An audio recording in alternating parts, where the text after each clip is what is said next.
Greetings, ladies and gents, and welcome to this latest narration of the web series There Is No Epic Lucha, Only Puns. If you're new to the series, there is a playlist listed down below in the description. And as always, I hope that you enjoy. Chapter 194. It's not all doom and gloom. What is that? Someone asked as the latest group left the unpredictable dungeon, staring at the bottle in the leader's hand. The adventurer hiccuped. "Your mum," he giggled. There was some scuffling before Rudy reached over and took the bottle like a toy from an argumentative children. She eyed the reddish bottle with the decorative crab legs. "Coconut crab, tastes good and it's not alcoholic. Crab support you not drinking." Rudy read, and the group let Rudy keep it, as they had about 20 other bottles.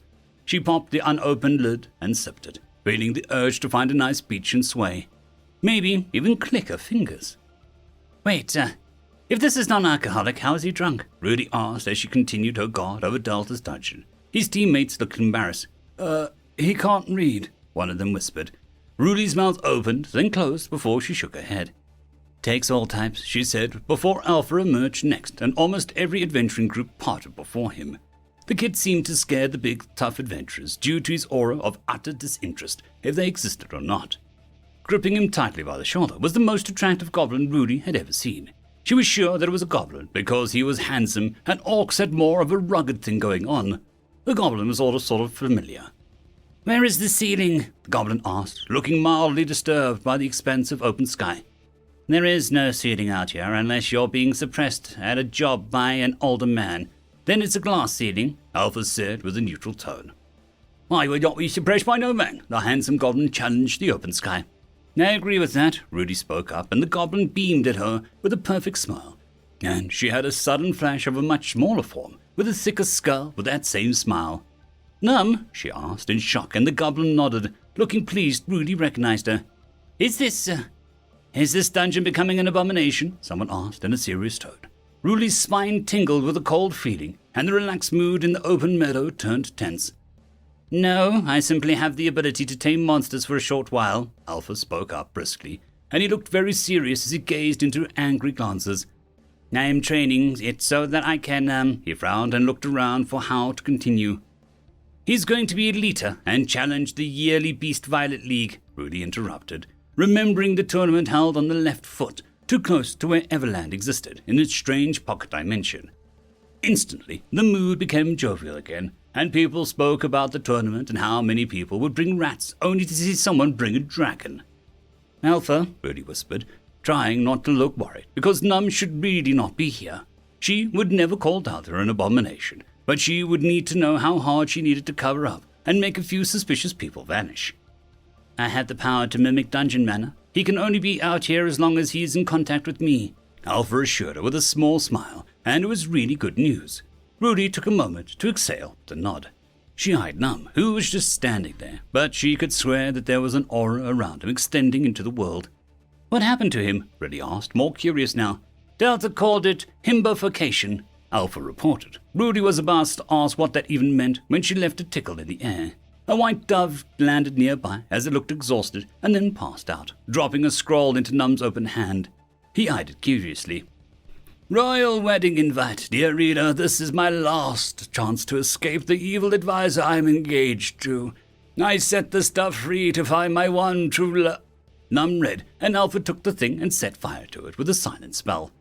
"Delta said Num is not to read any letters, talk to any old man, or go towards any caves or tombs, and especially lakes with potential women in them," Alpha explained, without any hint that he found its strange request. "Oh, is that all? Nothing else?" Rudy asked sarcastically. A magic circle appeared under Num for a moment, with a faint girl's voice calling for a hero of another world to aid them, but Alpha stepped on the circle and smudged it out of existence. "A few other things," Alpha admitted. "I've seen heroic auras, but this is far too powerful for your run-of-the-mill hero," Rudy said, as she watched the sun catch on Num's face, making him look good and pure. "It's a mix of Deltaness and my own reluctance to answer the call," Alpha said, and looked at Num with some shame, but the goblin simply patted his head. "I don't mind," he said, as if he had to say this a lot already. 4 girls walked out of the tree line, looking both lost and utterly confident in their location. One was a scowling girl with glaring at everything. Another tripped over thin air. The next was stuttering so bad, despite talking to no one. and the last was an elven princess of sorts who glowed with the power and talked to everyone and anyone about her village dying due to the lack of men. Alpha, how strong is this aura exactly? Rudy asked slowly, reaching for her sword.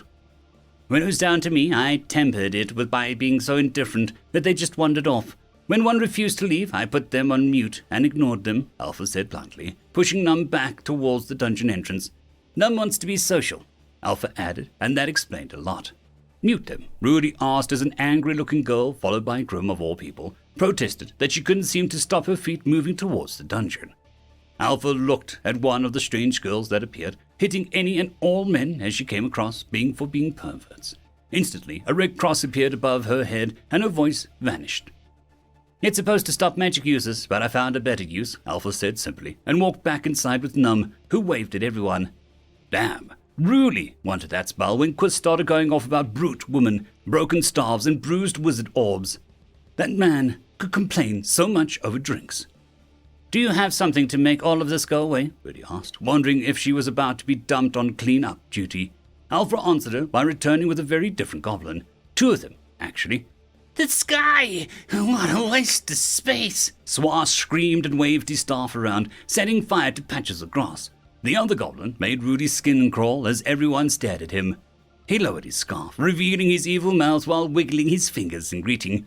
Hi! He stressed out like a curse word. Rudy didn't like that smile, but she couldn't argue that it made any romantic feelings wither faster than a sober advocate before Quiz. Oh, that's fantastic, a weird girl said as Grim looked pale at the sight of the goblins that tormented him so long ago. Rudy would have paid to see that dungeon run personally. Maybe she could talk Delta into building some sort of memory theater. Rudy had no idea if a memory theater was a thing, but she would bet gold on Delta making one happen. She would hold off on asking because Delta had a plan and Rudy didn't want to rush things. Spin the wheels of choice, I'm no longer going to hell. Spin the wheel, Delta chanted, as the wheel made her mana spun so fast. Sparks flew off in the air. It slowed down to show the pointer landing on finishing floor 4. The other options consisted of improving the fish Gion a little more, creating a secondary path to the 3rd floor from the 2nd, creating more challenges on the 3rd floor, and the last section was simply filled with the words Frogzord. No, thank the sister, Nu sagged, and Delta would honor the wheel. We could finish the Zodiac Islands. Not that anyone has gotten past Jelligan. Even the Heelys turned back because the mana was so thick it made them feel lightheaded, Delta mused. It is a simple stopgap. Eventually people will adapt. It's like pressure training, Nu warned, and Delta could see that. It bought her time to get the basics into place and hope for the best. To think she could maybe even develop her 5th floor in a short while. Nu seemed to urge her past the 3rd floor with an odd nervousness before they reappeared back on the 4th floor. Instantly, a small form emerged from the waters and curled around Delta's shoulders with a lazy slump. Hello, Ophiuchus, Delta said with a smile as she petted the snake's head. The critter looked a little bigger than before, and his eyes were beginning to look the same shape as the orbs of the Zodiac Islands. I enjoy not doing any work here. I'm going to relax, Nu said, and his screen flickered, being replaced by a green color, indicating a reluctant Prim. Hey, Prim, Delta greeted the primal menu. Dungeon core, Delta, Prim responded as Nu's screen floated near Crab Island with a little care. Ready for work? She asked, and Prim brought up the map of the 4th floor. According to the order of creation, the next island would be the squat goblin with a cannon on his shoulder. No, wait, Prim said, all business. First, it's an elegant woman or man holding a vase that is pouring water, Delta said, remaining serene and calm. I thought they were shooting napalm. I was looking forward to this island, Prim said, sounding heartbroken. Second, Delta decided to just not address Prim's words. It's the Waterbearer Island, she explained and dropped until she stepped on the empty island. She focused, creating a massive statue with the help of Prim. A cracked and old statue of an unidentified person holding a vase that seemed to contain a void of darkness within rose up from the ground with vines and moss growing on it. Delta was feeling Greek today, so created more stone pillars that she laid on the sides to mimic collapsing structures, along with the bird baths and a mess of walls. The entire island was a complete wreck, but also chaotically interesting. Waterbearer. So we should create water elementals that would drown those who tread here, or perhaps the water can be boiling, Prim offered, trying to be a part of the process.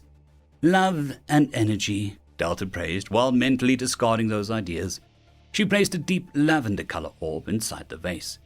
Something in her mind twitched because Sheep Island had a red orb and it felt like there should be a shade between them, but she was also sure the water bearer should be a lavender. Next, she considered the types of people that this island represented and smiled. In seconds, the entire island was filled with a dozen holes that led deep into the island.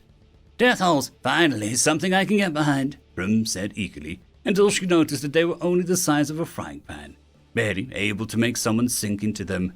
Humming in delight as Ophiuchus tasted the air in curiosity, Delta opened a menu and watched the system and Prim catch on to her desires and the possibilities form.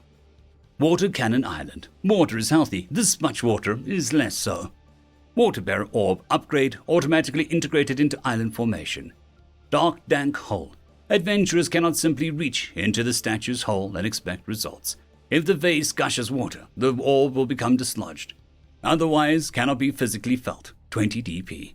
Water Island. Across the island, dozens of holes gush streams of water. They all seem connected to the statue's vase, and by blocking one hole, a little bit of water begins to leak. Blocking them all causes a deluge. 30 DP. Gopher Flowing. Water-loving gophers live in the holes and don't take kindly to having their holes messed with. If the holes aren't covered fast enough, these little creatures unplug them. 30 DP. Natural Order. If the gophers are removed or destroyed, the island begins to change. The more that are destroyed and gone, the more likely the water bearer's face begins to pour out Gopheragon, a slime with massive teeth. The flow does not stop. 40 DP. Pat a hole. Once in a while, a gopher will emerge to laugh. Patting 10 in a row will cause the orb to dislodge. Also, you win cow points to spend on Cow Island. 20 DP. Water Bear. If you cheat the pat a hole, the statue becomes a bear made of seething water that'll chase the cheaters. 40 DP. Delta clicked on one with a serious nod. "All of these are important," she insisted. "If they're all important, then none of them are," Prim argued. "Or, if nothing matters, then everything is great," Delta said with a sagely nod. "Does being positive all the time make existence more enjoyable?" Prim asked after a moment, as little brown balls of fur with big teeth erupted from the ground on watery geysers, chittering happily with one another as they played in the spray of water and rainbow mists. It's not because I'm positive that things are better. It's because I try to always be better, so I end up feeling positive," she tried to explain. "So the production of work and progress allows you to feel at peace with your existence?" Prim pressed, almost demanding an answer. Delta thought about it.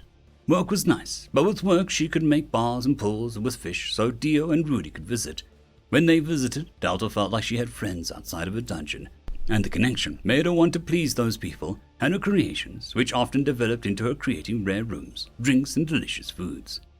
Unless it was a troll soup, then it was more that she was just happy for Jeb to enjoy his food. "I'm happy as long as I don't eat troll soup," was Delta's final answer. Prim seemed lost, so Delta just smiled at her. "So find a hobby, something that appeals to you," Delta said, as she was soon surrounded by gophers, and happiness welled up inside her. "Murder. That's not an acceptable hobby in society," Delta responded without looking. "Extreme maiming. Less bad than murder, still bad," Delta said. "Mental anguish. Wime already owns that," Delta continued, lining up her gophers so that she could pet them in an organized manner and efficiently. "May I browse your memories for unacceptable hobbies?" Prim asked, sounding actually fed up with her choices being shot down. "Go for it," Delta offered, the idea far less intrusive than it was when she first became a dungeon. Sharing information with her system, which just felt more normal now. She then felt a small existence that was Prim flowing over her head. It was so easy to reach out and damage Prim because she was so new, undefined in her existence.